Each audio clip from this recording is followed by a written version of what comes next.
Hello, my loves. This is Angela Noel, and welcome to episode 110. You know, one of the most challenging things that many people face in their lifetime is fear of death and how to navigate grief.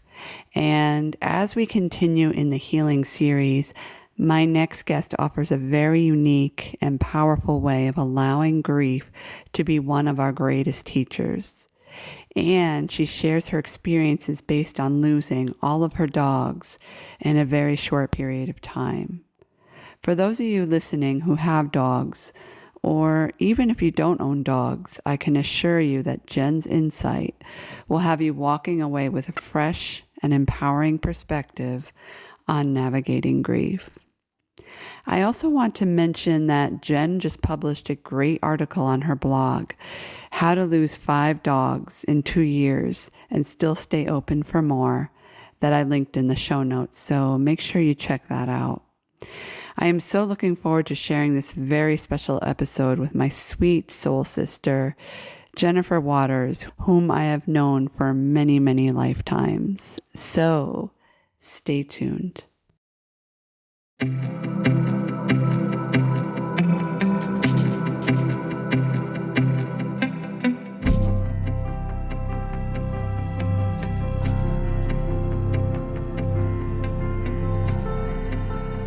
Hello, fire goddesses. Welcome to the Reclaim Your Fire podcast. My name is Angela Noel, and I am a prosperity coach for the newly awakened or awake curious, driven overachiever, and overdoer.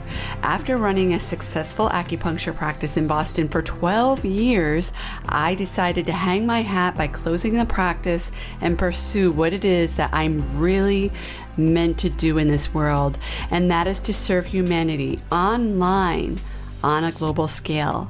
Using my background in Chinese medicine, along with the brain science of habits, spirituality, and divine masculine and feminine energy balance, I am here to help you not just understand, but know how powerful you are and that you are the person who is responsible for having the finances, inner peace, radiant health, and energy, aka the fire, in your life that you've always desired. My intention with this podcast is to serve humanity, no matter what gender you identify as, to help bring out the divine feminine goddess in each and every one of you. As you probably are already aware, the world is changing and is begging for the goddess to come out in each and every one of you. So, fire goddesses, stay tuned.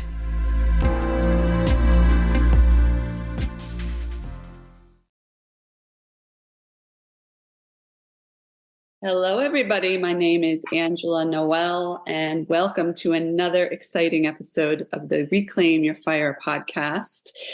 And we are continuing on with this very insightful healing series. And I have another beautiful guest. She's my soul sister. And today we're going to talk about a very important and actually often maybe not so discussed topic on a certain aspect of healing. So without further ado, I'd like to introduce you to Jennifer Waters. Hi, Jen. How are you? Hi, sister. I'm good. Thanks for having me. Thank you for being here. I'm so appreciative of this conversation today. So I would love, before we go any further, if you could just tell everybody a little bit about yourself, who you are, whatever you feel like sharing, and what you do.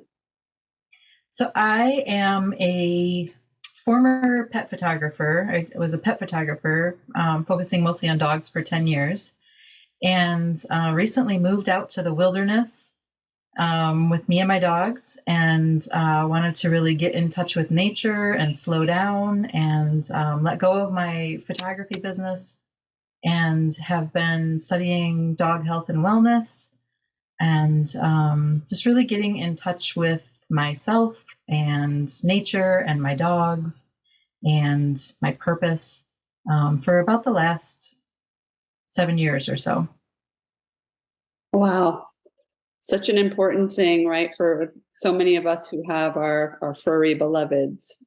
to have that information that you offer.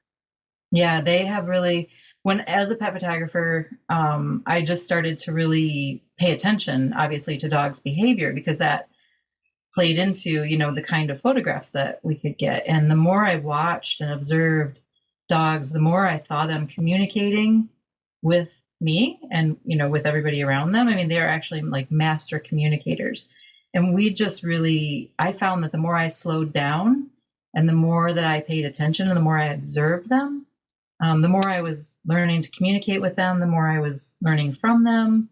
And then that process just ended up changing my life. And I wanted to slow down in all facets of my life and, reconnect not just with my dogs, but with, all of nature.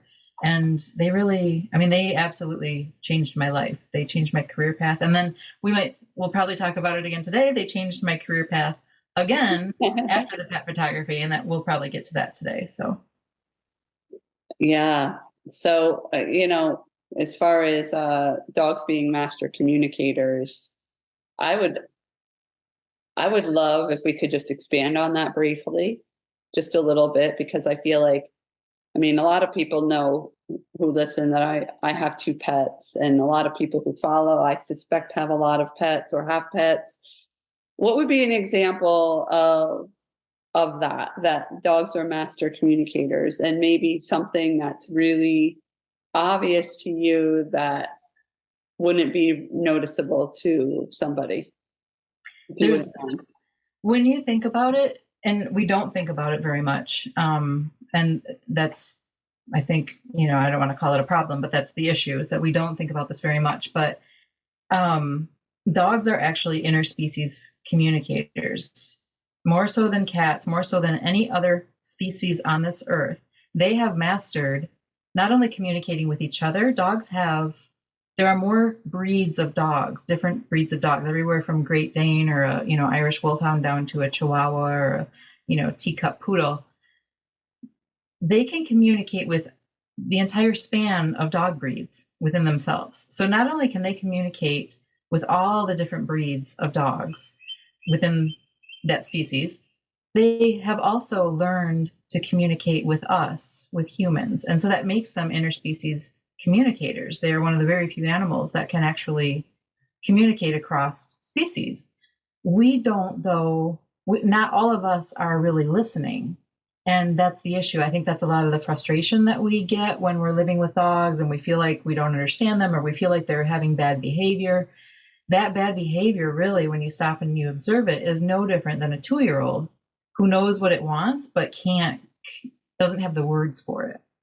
And that frustration, that behavior, that lack of discipline, or whatever you want to call it, that usually is just a dog who is trying to communicate with his human and being frustrated because he's not able to. But crows don't really try and communicate with us. Fish don't really try and communicate with us. Like so many other species don't try and communicate with us. And I think that we don't give dogs the credit that is due to them, because they are really trying. And I have found that it's more on us to stop and listen and observe and learn what it is that they're trying to communicate to us. And that's a beautiful message too, that I feel like dogs can teach all of us, is that they are always in communication with us, just like everything in the universe. So we could really go into this if we wanted to, because it's so relevant during these times, that I feel like dogs are actually a very symbolic and a very important piece to the paradigm shift that's going on, and they have a lot to teach us.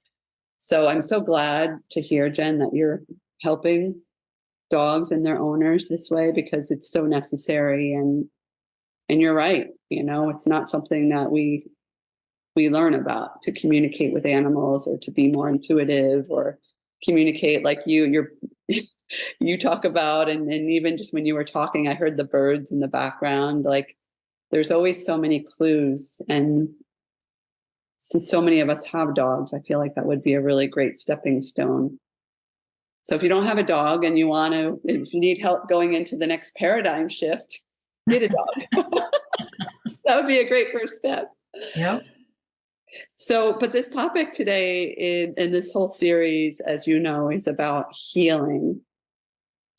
And you and I chatted, I don't know, back in the spring, 4 months ago, about doing this, having this conversation. And then I ended up moving and a lot was going on for both of us, and we postponed this conversation. But I think it's great that we are where we're at now and doing it now, because it feels even more important and urgent, actually, to have this conversation on healing.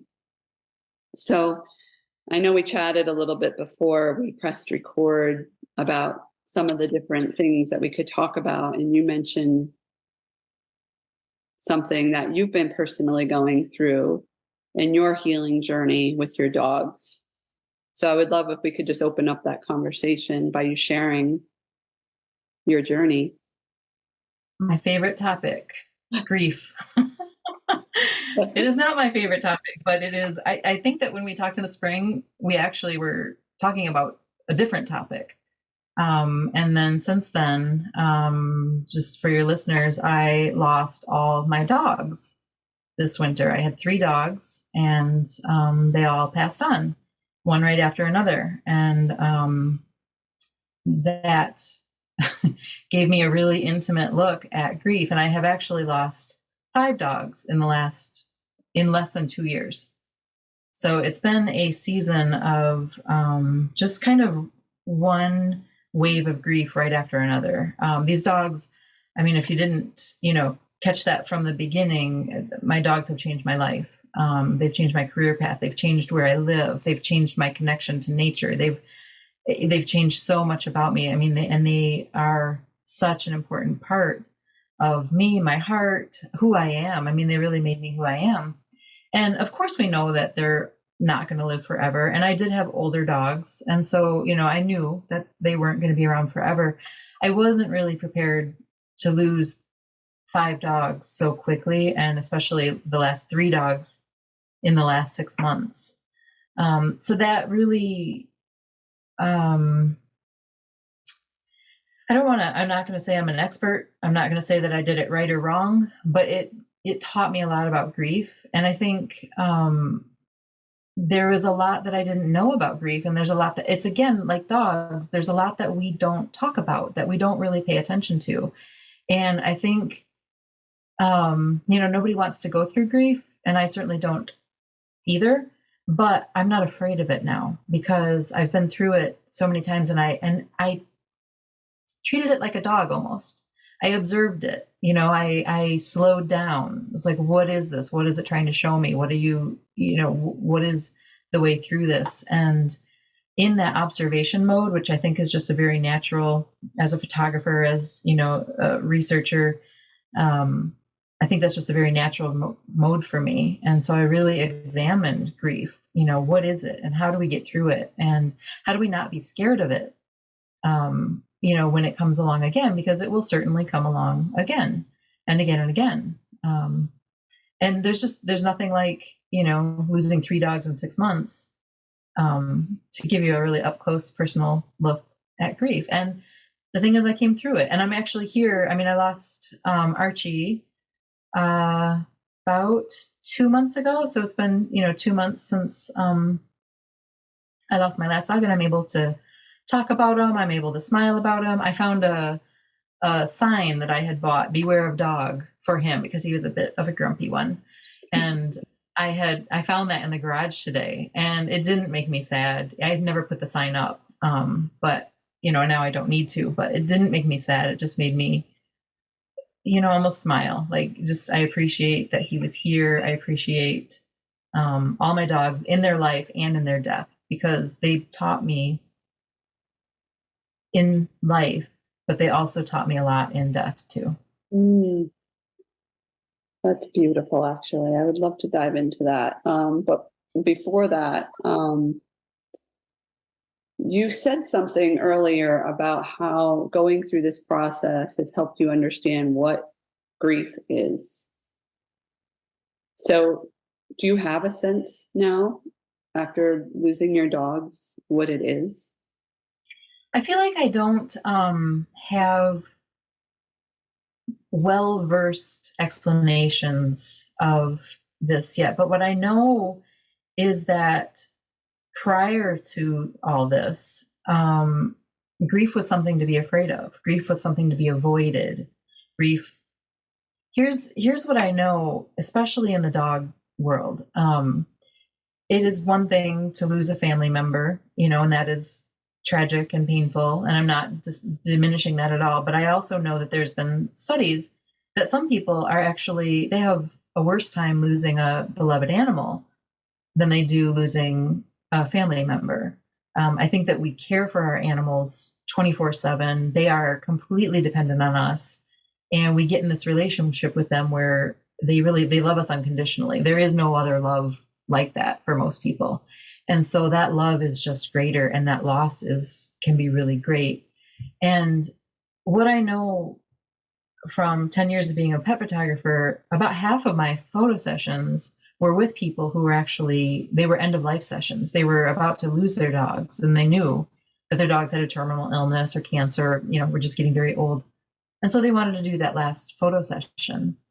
And there were so many people who, even if they did the photo session, they could not look at the photos later, or they could not approach the idea of losing their dog. They were so terrified and so scared of that pain that they couldn't talk about it. They couldn't talk about other dogs that had passed on. It was just really something that that many people avoided. And that was something that I noticed a lot, that there were some people who 10 years past their dog's death would still tear up at just the name of their dog or just the thought of their dog. And there's no shame in that. That's okay. But what I understood was that these people were not processing the pain. They were either so afraid of what was going to happen if they still had their dog that they couldn't think about it. They just couldn't go there. It was so scary and too painful to think about. Or if they had lost their dog, they weren't dealing with it because, again, they were afraid to giving themselves over to that grief, to that pain. And so they didn't. And 10 years on, they haven't released that grief. They haven't processed it. And so what I know from going through grief multiple times in a row, one after another, is, and I think what I really learned and why I'm not afraid of it anymore is that the grief just needs to move through. Yes, it's going to hurt. It didn't hurt me any less than it would hurt anybody else. I don't have a magic recipe for it to not hurt. It hurt. And there are days where it still, can just pop up like surprise, unexpectedly, and it can still hurt. But moving through it is not the worst part of it. Ignoring it, stuffing it down, not talking about it, not honoring it, not almost welcoming it, not letting it move through is the most painful part. Having fear of grief is more painful than the actual grief process of letting it move through, crying for days if you need to, whatever it is that you need to do to get through it. Mm-hmm. That's the more painful part. Yeah. And to your point, in Chinese medicine, that's exactly what Chinese medicine teaches us. We're here. We need to move through. That's why they're called emotions. It's part of our human condition to have emotions. And we're really, well, I don't know. That's not true. There are other animals that have been studied that have emotions, but we have a blessing to experience emotions. And once we leave our body, we won't have that anymore to be able to feel. And I'm with you. I feel that going through grief myself for the last 2 years, it's a blessing to be able to move through this grief. And you're right, because of society, we've been taught to fear death. Mm-hmm. And Chinese medicine teaches us that if we don't move through our emotions, that's when we get ill and that's when we get sick. Yeah. So, and allowing fear to rule, that also is very, very damaging to the kidneys. Grief, not unresolved grief, is very, very damaging to the lungs and can cause all kinds of lung conditions. and large intestine conditions. So I'm so glad that you are talking about this in relationship to your dogs and how your dogs have helped you work through grief. So I feel like it's going to help a lot of people who listen. So what are some things, if you don't mind sharing, what are some things that your dogs through grief have taught you? Whether they be tools or that, people who are listening who might be feeling fearful that their dog is going to die soon, or of their dog dying soon, or even their loved ones. Like, what are some of these takeaways that you were able to bring into your life that is enhancing your life today because of the grief? Yeah, that's such a good question, because there's two things that I really wish people knew about grief, and about really like afterlife. And one is that there really is no death. This has been like such a what's the word, comfort to me. So the idea of heaven, it doesn't matter, what you like, how you want to picture afterlife, but the idea of heaven brings a lot of comfort to people to know that, if you believe that your loved ones are on the other side and they're waiting for you, and they're there, they're accessible to you, they're watching you. If that idea brings you comfort, like, that's a beautiful thing to, lean into and have that comfort, knowing that your loved ones are on the other side. If you believe in more of like a universal energy and source energy, that your, say your dogs or our, loved ones, their energy, we're all energy, and we don't stop existing. We just stop existing in a physical form. And this is what I really leaned into with my dogs, is that they didn't stop existing. They're still here. They're still with me. They're energy. They're all around me.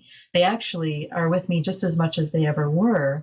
I just can't see their bodies, but I received signs. I received signs and messages and dreams from every single one of my dogs that I lost.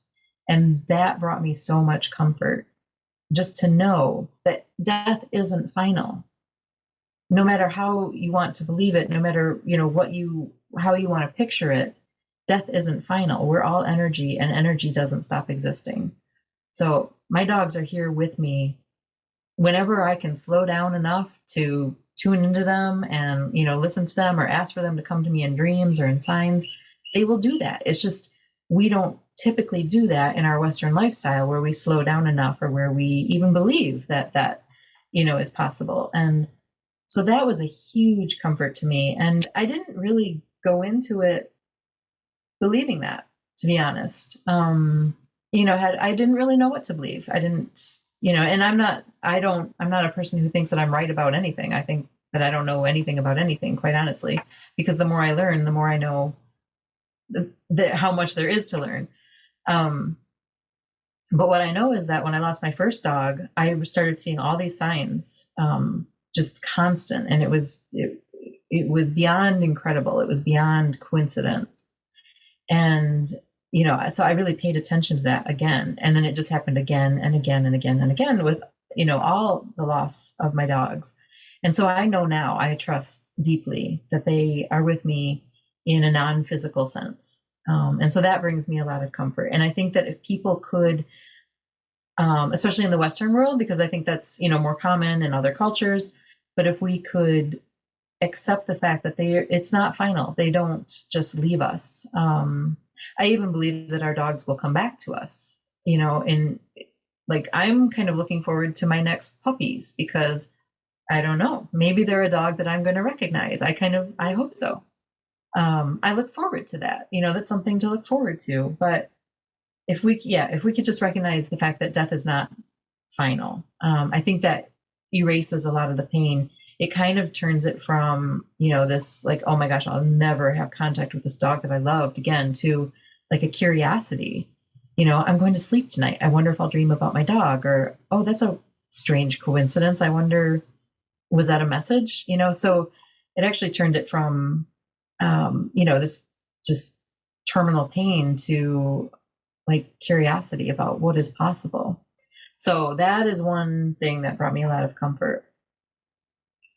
The other thing that I really wish people knew and understood and talked about with grief is how much we give our attention and energy over to pre-grief.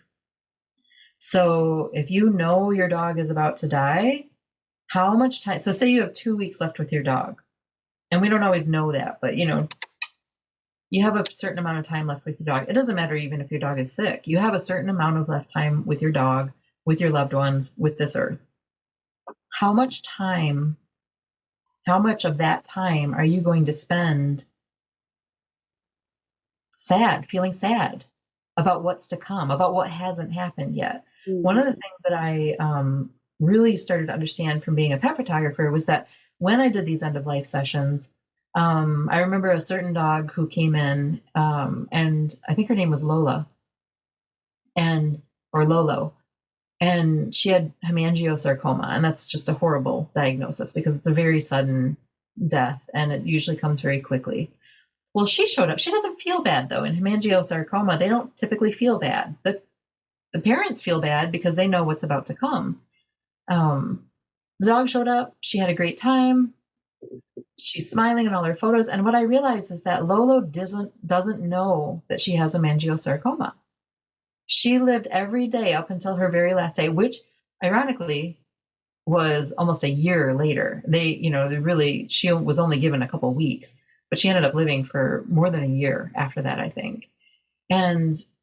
But she lived every day of that in joy because she was getting so many treats that day. She was getting so much attention from her family, and she's like, this is great. She had no idea that she was sick. And I realized that dogs don't know. They don't have a concept of death, that death is coming.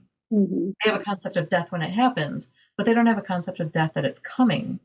And they don't live in that fear. They're not sitting around crying like we do, dreading the idea of death and dreading the idea of like losing their loved ones. But we spend so much time thinking about what might happen. And that's, when you start to talk about to somebody, and, for me, I've noticed that people really are uncomfortable talking to me about the death of all my dogs. They really do not like talking to me about it because it's uncomfortable for them. Mm-hmm. They don't like to think about the thought of losing their dogs. Yeah. It puts them in that pre-grief. And so, what I really tried to do with each of my dogs when I knew they were dying was I tried to live in joy. So it was kind of something I had to buckle down on a little bit. I had to have some discipline around it. I had to catch myself. I made mistakes. I, fell out of it and I came back into it. I don't want to say that I was perfect and just, was full of joy as my dogs were dying, but I tried. I really tried to be like them and to just live in joy for every minute that I had left with them on this earth. And it was such a comfort to me to live that way. And I think it was also really a comfort to them as well, because I wasn't crying into their fur. We were going out, we were doing all the things, and they had a great time up until that last moment. And I can look back on that and feel good that, we had all that time together. I can look back at that and feel really good that just right up until that last minute, I gave them the best possible life that I could. And those are the memories that I have too. I love that I have those memories instead of the memories of me, being really sad for the last 2 weeks and, not being able to kind of function. And so I really learned that from my dogs, to live in joy. That's what they do. They live in the present moment and they're in joy all the time because they're not worrying about what's coming next. And so that was a lesson that I took directly from them, and it changed the way that I approached my dog's endings. That's beautiful. Thank you for sharing that. And you're so right. Like they really just don't talk about being in the present, right? Children and animals. Mm-hmm. I mean, I think we might be the only species that don't live in the present all the time. And it's horrible. It's miserable. We make ourselves miserable, but it's such a common thing. Yeah. We don't notice that we're doing it. We don't notice we're doing that. Yeah. And I really had to watch I mean, it took a long time for me to observe this and really, catch on to it, and then to start practicing it. And I think about when I was listening to you, like the end of stage, the end of life people, humans, they always say that. Like, what do Mm-hmm. they wish they did more of, less of? What do they regret? And it's always that they didn't worry so much about, to paraphrase, their death, whether Mm-hmm. it be something else, right? Because it's inevitable. We're all going to die at some point. We're going to leave our body. Well, we're going to leave our body and go someplace else. I also agree with you that death is not finite. So, and dogs, isn't it true that dogs have been with us longer than any other animal? Like humans and dogs, the reason why dogs can read us so well is because we've been together for, I don't know how many millennia. Mm-hmm. Is that true? Do you know? There's disagreement on how long, but the interesting thing is that they've really, I mean, their DNA has changed by being in proximity to us. So they are not wolves. They're not even close to wolves anymore. As they've become domesticated, they've actually changed. And we've partly bred them for that. The nicer ones get selected, but the nicer ones actually have genetic mutations, and so that just continues down the line. And so, we've our living together, domestication has actually changed their DNA, and it's really made them just an incredible. I mean, the more I research, the more I'm just amazed by what they can do and the capabilities. Now they're doing like functional MRIs and CAT scans on dogs, and they can see parts of their brains light up when they're hearing words. I believe, based on recent studies, they know so many more words than Oh, we yeah. give them credit for. I've actually started, I believe that you can speak to a dog as if you're speaking to a small child.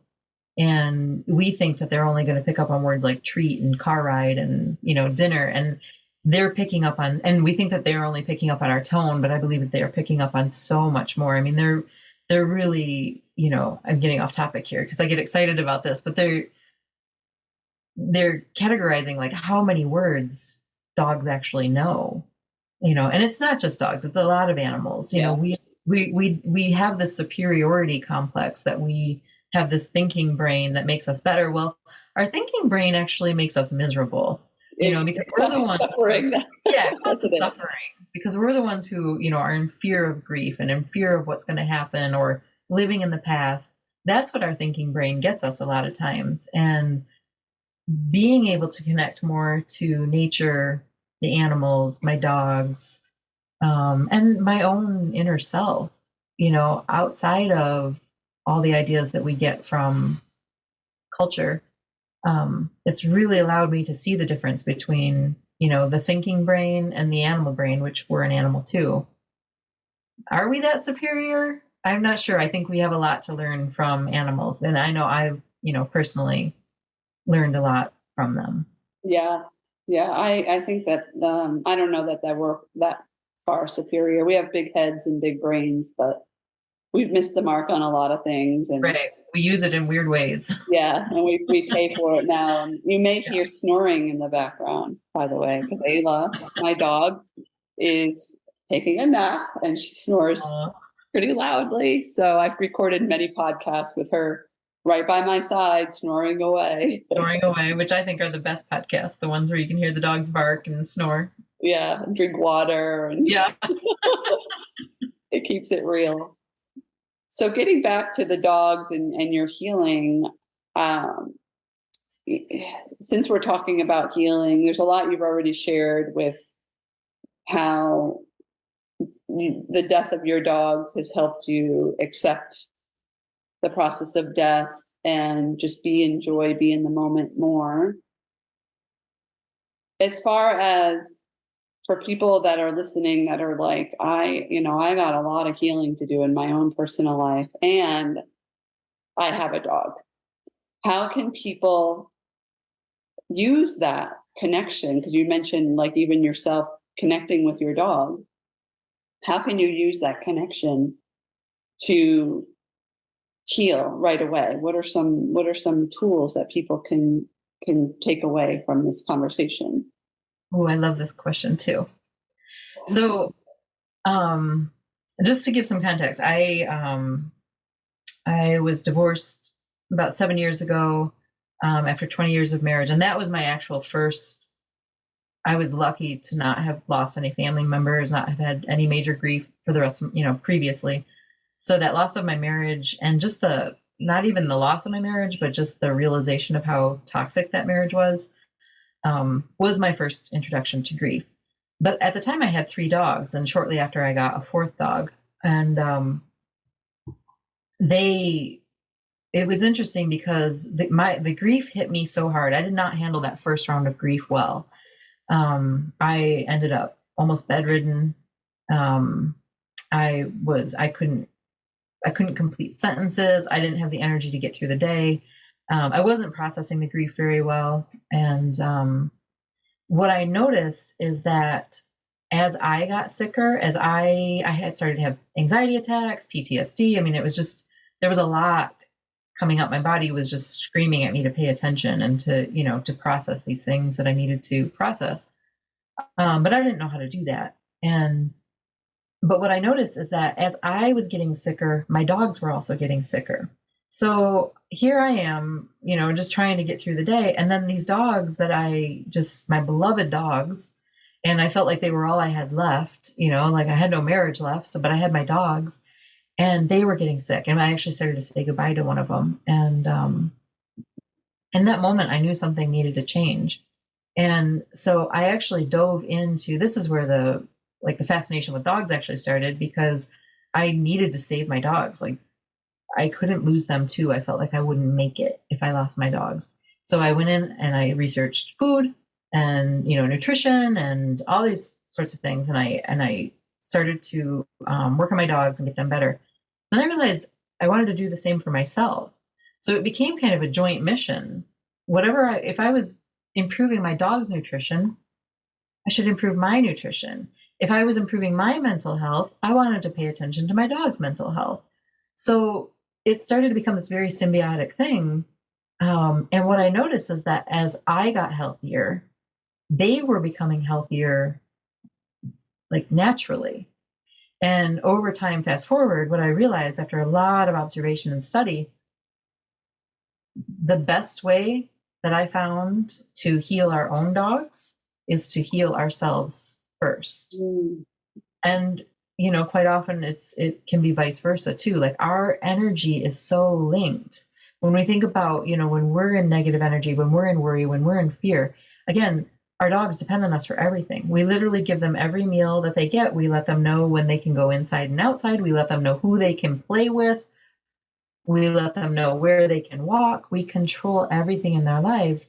And when they're looking at us, the masters of their universe, and we're sad, we're in fear, we're stressed, we're yelling, we're, crying, any of that, they're picking up on that and they're going, what is wrong? Like, what is wrong with, something is not right in the world, because she's very stressed. She's very upset. She's very fearful.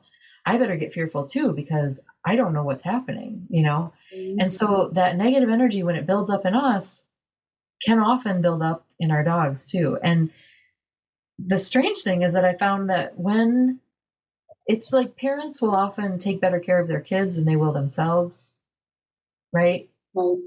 A lot of people will take better care of their dogs than their own selves. They will get better food for their dogs. They will make sure that their dogs have a regular exercise habit, even though they won't do it for themselves.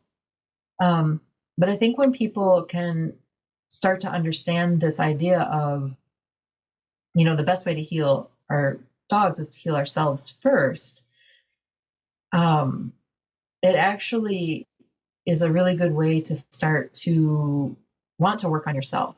Because if you know that your stress and your anxiety and your fear and your, grief is negatively or could be negatively impacting your dog, you kind of maybe want to work on that, more than you would if it was just your own self that isn't feeling good.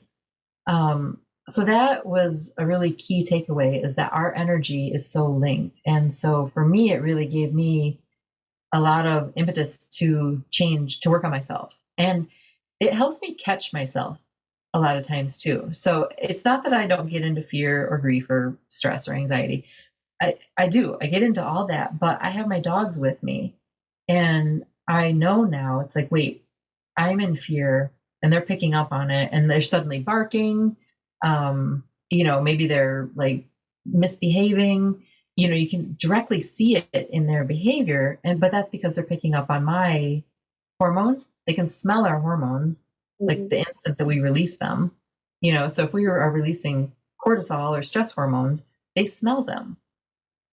Yes. That puts them in stress. So we can look at if your dog is experiencing behavior that you don't love or that confuses you, a good first step is to take a look at yourself first. My dog is misbehaving. Wait, I was really stressed out about work today. And then my dog has been barking out the window like a maniac. Are they related? Okay, so maybe what can I do to relax, let go of what happened today at work? It doesn't even exist anymore. I'm here with my dog. Work doesn't exist. That happened in the past. Like, what can I do to just, take a couple breaths, maybe go out for a walk, go in the woods? And that was really how my healing, progressed. And it was really just understanding that, that symbiotic nature of like how our energy is related. Thank you so much for explaining that. That's really very powerful. Like, it's just such a powerful thing that I feel like you mentioned, parents with human children, like they're willing to do the healing or make themselves better so that they can live longer for their kids, for example, but they don't. For those of us who, don't have kids, or maybe kids have left the nest and have dogs, like what an opportunity to make your life and your dog's life better. Like when I was listening to you talk, I was thinking about Ayla. Like if I have an overly emotional day, or if I'm like impatient with her on walks, like sometimes I get impatient with her on walks, and then we go back home and go to bed, and she has nightmares on those nights. And it's not every night, but I've picked up a pattern that when I'm impatient with Ayla, or if I'm having a bad day, she has nightmares at night. And, it's when she's like yelling and crying in her sleep and she's like running from something. And it's been a very, very clear pattern. And it's really, if you don't want to do it for yourself, which I believe that if we want to change the world, it really starts with us. So project my opinions on other people, but I feel like we're in a very important period in our timeline, in our evolution, that if we want to change the world, we actually have to heal ourselves ASAP. Yeah. What an opportunity to start that healing process and help our dogs too through their traumas and whatever they're going through. So thank you so much for. Yeah, I really believe that there are no bad dogs. And I think that a great first place to start, if your dog does have some behavior that you're concerned about or that you don't love, oftentimes it's not training. And training is not a bad thing. But it's worth, especially if training hasn't worked, it's worth taking a look at, where's my energy at, when these things happen, where's my energy and what is my dog possibly mirroring back to me? Yeah. And, can I change that? And it's such a beautiful way. And I give that a lot of credit for really starting my healing process, because then I saw the ways. And, yes, we need to heal ourselves, but sometimes it's so hard to see what parts of us we need to heal, because we get so stuck in our, habits, and things just feel normal, especially if you're in, for me, I'm so removed from society sometimes. It makes it easier for me to really slow down and observe myself. But when you're in it, it can be very difficult to even see the parts of you that need to heal. But when you have a dog in your house and that dog is mirroring back your own energy, that's a really great place to look. Look at some of the behaviors that you don't love or that frustrate you or that worry you in your own dog, and start with yourself first and just see. It might not always be there. There's obviously, there can be medical issues or, past past traumas or whatever that could influence it. But it's a great place to start and just see what your dog might be mirroring back to you. And then that might give you the desire to actually, want to find ways to calm yourself after work, or find ways to get out in nature more, or, whatever it is. And that's a really great place to start. Beautiful. Beautifully said. And you had mentioned that as a result of your going through this healing, that and healing your dogs too, that you came up with a new project or a new idea. Yeah. Am I understanding that correctly? They've changed my life many times. So became a pet photographer because of my first dog, Tyler. I just wanted to spend more time with him, and I wanted to be home. I wanted to be out of the corporate world. So I became a pet photographer. And then through, my first round with grief, and through really realizing the impact that we were having on each other and how I was able to heal them by healing myself, I really just dove into studying dog health and wellness. And I started several books.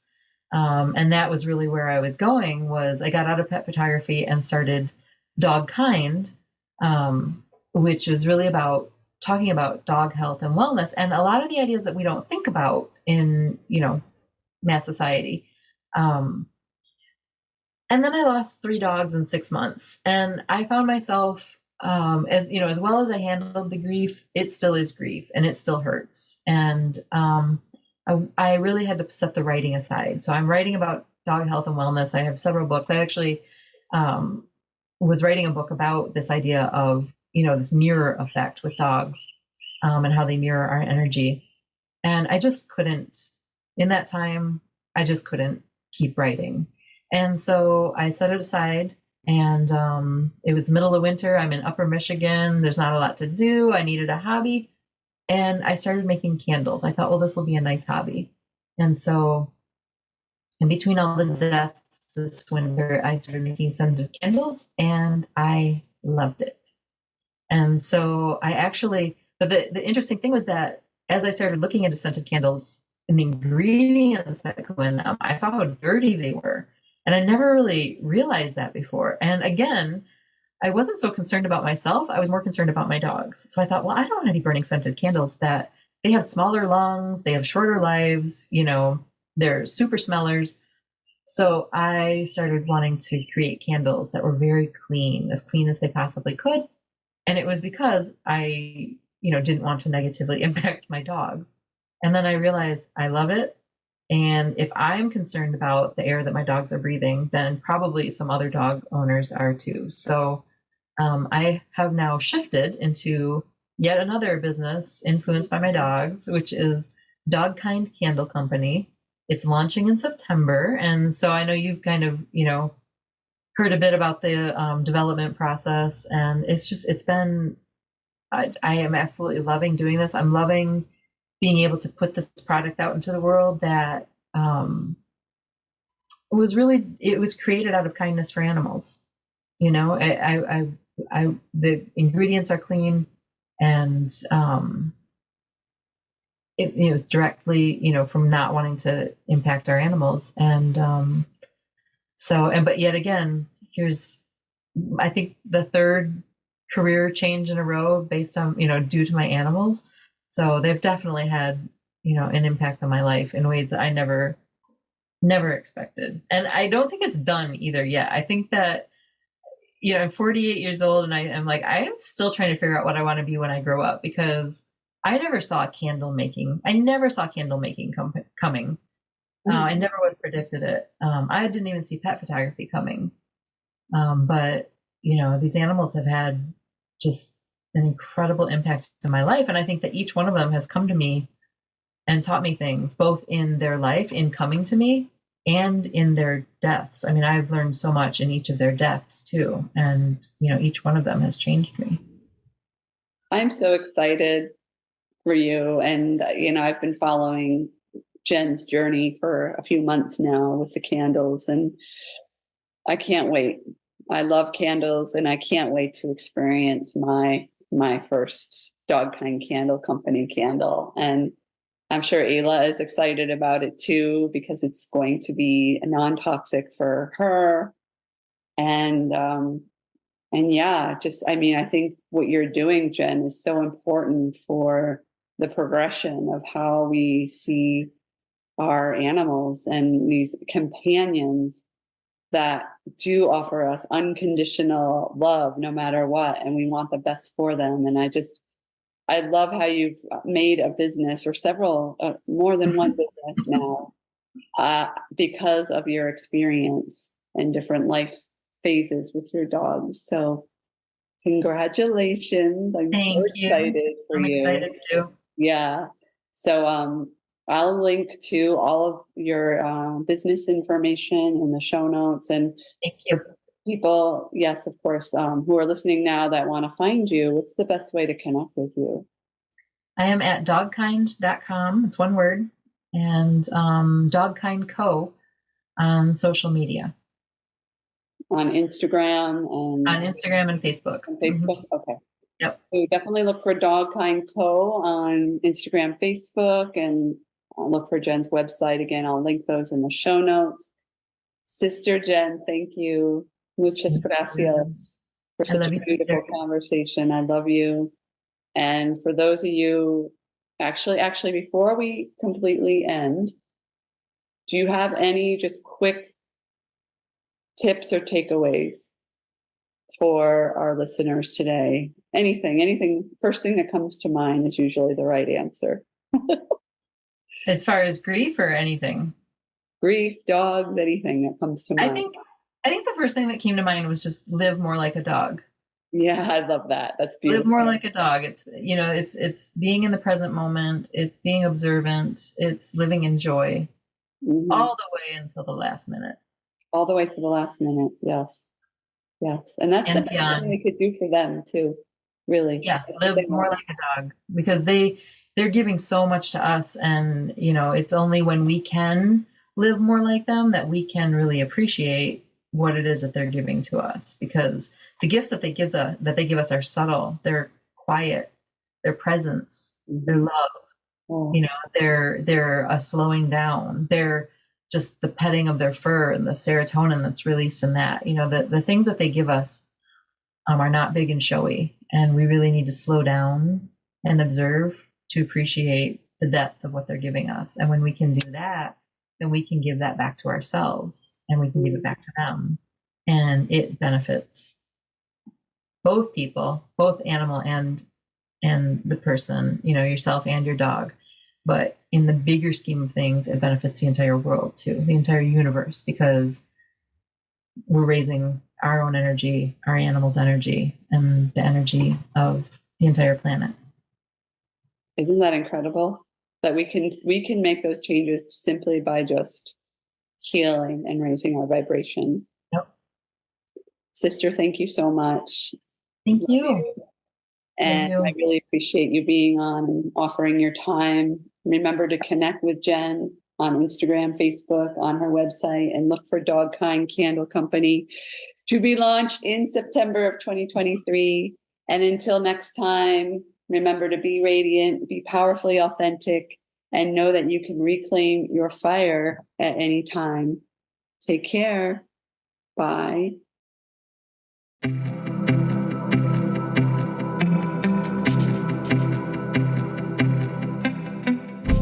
Hi, this is Angela Noel, and thank you so much for listening to this podcast. If you have found value in listening to this podcast, I would be so grateful if you could kindly share this podcast with those you care about. Please help me spread the word of empowerment and possibility and expansion by sharing this podcast. Or you could also leave a review on Apple Podcasts. Remember to follow me on Instagram at I am Angela Noel, or you could go to my website at www.angelanoelinternational.com to learn more about my work and to find out how you can work with me. Thank you very much.